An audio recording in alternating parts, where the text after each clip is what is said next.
YouTuber yan. Ang tanging hiling ko sa mga supporter ko, i-subscribe nyo sila, panoorin nyo na rin yung kanilang mga vlog, at para sila'y kumita. Pag sila'y kumita, hindi madadagdagan yung makakatulong. Si Idol ko, John TV.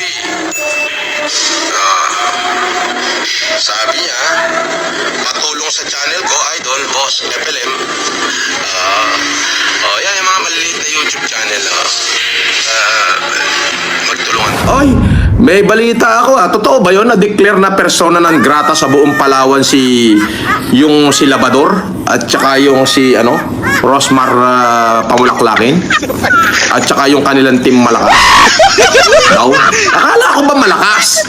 Bakit persona non grata sa buong Palawan? Kakasuhan pa daw Oo, na-declare daw na persona non grata sa buong Palawan at kakasuhan pa raw. Yan ang sinasabi ko. Ay kapag ka dineclare kang persona non grata, wala nang kwenta pagkatao mo. Ang masakit, kakasuhan ka pa. Akala ko ba team malakas? Akala ko ba yung malakas?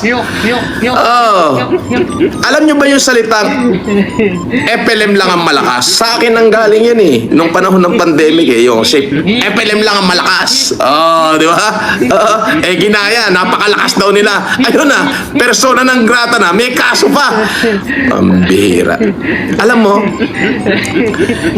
yung kriminal na nakulong at nakalaya, either acquitted o either serve sentence, tanggap ng lipunan yon. Pero yung persona non grata, hindi ka tinatanggap ng lipunan. Naku po, ang sakit nun. Masakit yan. Pag sinabi kasing persona non grata, hindi ka tanggap ng lipunan nila. Mabuti pa yung kapatay ngayon. Nakulong. Sentence served. Nakalaya. Tanggap ng lipunan yun. Pero yung persona non grata, hindi ka tanggap ng lipunan. Nasaan ang angas mo ngayon? Akala ko ba yung napakalakas? Iyan ang sinasabi ko sa inyo. Akala ko ba yung napakalakas? May mga basher nga ako, binabato ako'y walang ya, ako'y kriminal, ako'y ganito. Bakit kahit saan ako lumakad ay tanggap ako ng lipunan? Tanggap ako ng middle class, tanggap ako ng very few in the high class, at lalong mahal ako ng nasa grassroots. Di ba? Kahit saan ako lumakad. Sir Francis, salamat po. Sir Francis, pa-picture po. Idol. Di ba? Samantalang yung sinasabi yung mga sikat na mabubuting tao, ayun, persona non grata sa buong probinsya ng Palawan at may kaso pa. Naku po. Yun ang sinasabi ko. Ako, kasi minsan ang kabastusan, inilalagay yan sa lugar. Inilalagay sa lugar yan. Pwede mong kumprontahin yung tao nang wala ng video-video. Pasikat kayo. Ayan. Napala nyo. Kontrahin nyo nga ito sinasabi ko. Nang lalo ko kayong ilubog. Di ba? Ay, nako. Persona non grata. Hindi lang yun. May kaso pa, kakasuhan pa. Nako. Sa totoo lang, wala namang masamang tinapay sa akin si Rosmar. Actually, magnininong pa ako ng anak niya actually, tinanggap ko na yun. Kaya sa ayaw at sa gusto ko, ninong na ako ng anak niya. Ang problema kasi, nung tumawag siya sa akin, regarding kay Diwatang Buglo ang pangalan, pinagsabihan ko siya. Sabi ko, yung uubusin mong pera niya, sa mahirap mo nila ibigay. Hindi nakinig. Ang gusto pa mag-donate pa ako ng 100,000. ID, yun ang dahilan kaya hindi ako pumunta ito sa Binyag. Ayun. Yun yung very reason. Pero sa tingin ko, naging garapata siya nung Diwatang Buglo ang panga. Oh, yun lang, oh. Grabe, no? Akala ko ba malakas? Akala ko ba napakalakas? Ba, persona ng grata. Ba, mabigat yun. Hindi yung biro, tapos kakasuhan ka pa. Ba, ay matindi yun. May sumpa ata si Rendon. Sana di na siya nakipag-collab.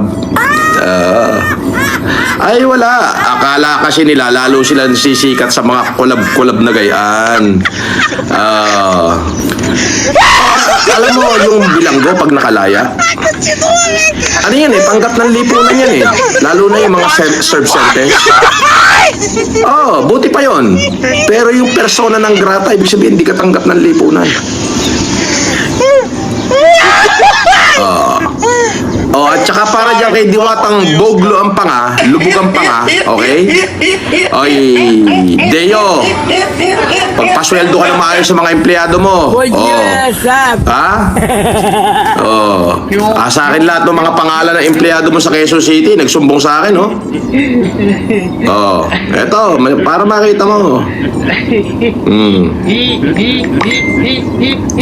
Oh, ang pangalan ng mga empleyado mo, si Alvin Jan Altamira, Princess Balagtas, Edna Luna Hui, Claire De La Rama, Siti Hana Mahmud.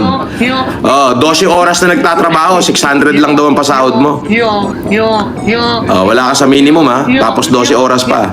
Impacto ka. Impacto ka talaga. Wala ka pang BIR. Oh. Ayan, diyan ka na. Diyan ka na matutuspok. Diwatang boglo ang panga. Oh, tapos yung mga maliliit na magpapares na nagturo sa yung magtinda ng pares na lagi mong pinahuhuli, oh, tutulungan ko sila. Oh, tatapatan ka namin. Inaayos ko na. Maghintay ka na. Ha? Konti na lang. Abig sa'yo eh. Hindi ka nagbago eh. Boss, nakatanggap ka na ng sponsor ni Rosmar. Hindi ko kailangan ng sponsor ng Rosmar mo. Mas marami akong pera doon. Oo, 10 doble. Oo. Eh kung sabihin ko sa iyo si Rosmar nga nanghihingi na 100,000 sa akin para ibigay dyan kay Diwata. Nalubugan pa nga. Sir, tinira ka naman ng vlogger na si bla bla bla. Alam mo yan, lubugan pa ka din yan. Mana kay Diwata yan. Pag nakita ko ng personal yan, sasampalin ko ng kaliwat kanan niya, wala magagawa yan eh. Pag nakita ko ng personal yan, hawakan ko sa mukha, tsaka ako pagsasampalin yan. Baka durugin ko pa ipin yan pag nakita ko ng personal yan eh. Di ba? Magpapaniwala ka naman sa tarantado niyo, wala namang views yan. Di ba? Ano bang karakter meron siya? Sino ba siya? Ano ba nagawa niya? Sino ba siya sa komunidad niya? Ako, sino ba ako sa komunidad ko? Sino paniniwalaan mo? Di ba? Hayaan mo kung ano sabihin niya. Gago yan eh. Di ba? Di ba? At ang taong naniniwala sa sabi-sabi ay nawawala sa sarili. Yung Jalin Charita, putang na eh, lubugan pa kanya eh, mukhang adik yan eh. Pag nakita ko yan, dudurugin ko ang ngipin yan eh. Basta nakita ko yan sa personal, hahawakan ko sa buhok, tsaka ako pagsasampalin sa mukha. Kakain ko sa kanya lahat ng sinasabi niya sa akin.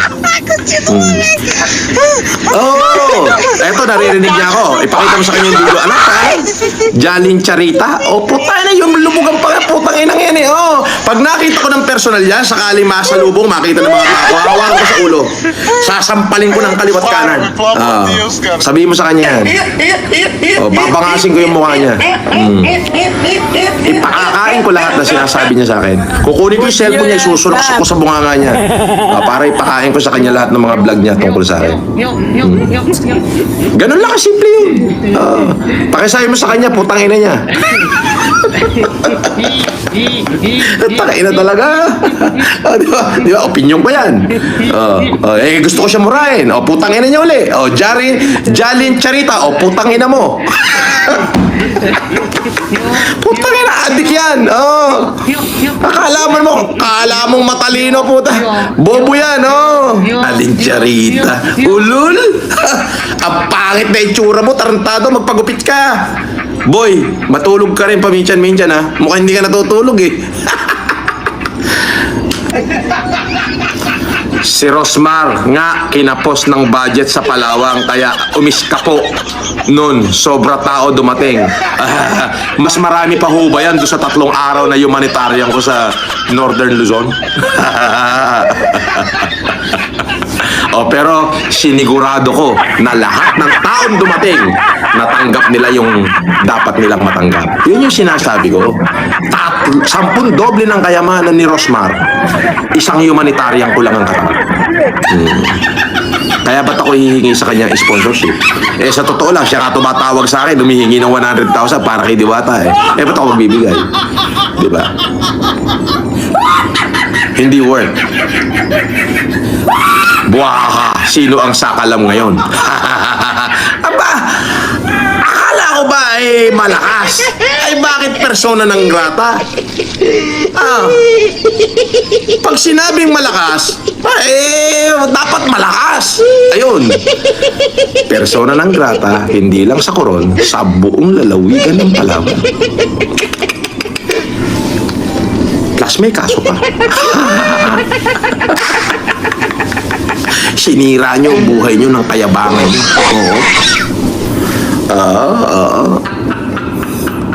Okay sana kung sinira nyo yung buhay nyo kung meron kayong pinaglaban. Wala naman kayong pinaglaban eh. Ako, meron akong pinaglaban ng pandemic. Ano yung pinaglaban ko? Yung karapatan ng kapwa ko Pilipino, lalo na nung mahihirap na makatawid buhay. Diba? So, sinira ng iba yung buhay ko. Pero binuuli ako ng Diyos. Kasama ng mga supporter ko. Binigyan ako ng Diyos ng mga taong susuporta sa akin. Iyon ang repercussion. Diba? Kayo, binigyan kayo ng Diyos ng taong sisira sa inyo. Ayan, ang dami. Biruin mo, diniklar kayong persona ng grata. Sabi ko nga, hindi bali sanang nagyabang ka. Hindi baling naging mayabang ka kung may ipinaglalabang ka. Ano ba yung pinaglabang ko? Sige, hindi masamang maging mayabang eh. Kung may pinaglalabang ka. Katulad nitong ni Labrador at ni Rosmar, nagyabang para mandurog ng maliit na tao. Di ba?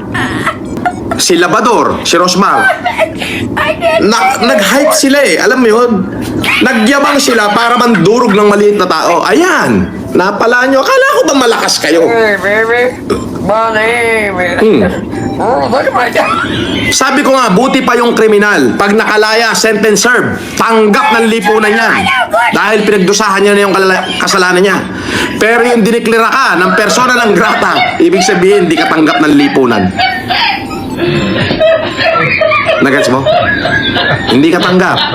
Masakit yun. Kakasuhan pa kayo. Akala ko ba malakas kayo? Pag nakita ko yung Labrador na yun, babangasin ko ang uso niyan eh.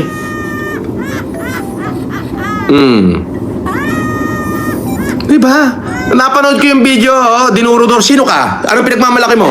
Ganun eh. Ay putang ina mo, Labrador. Ganyanin mo isa sa mga staff ko. Babasagin ng staff ko yung mukha mo.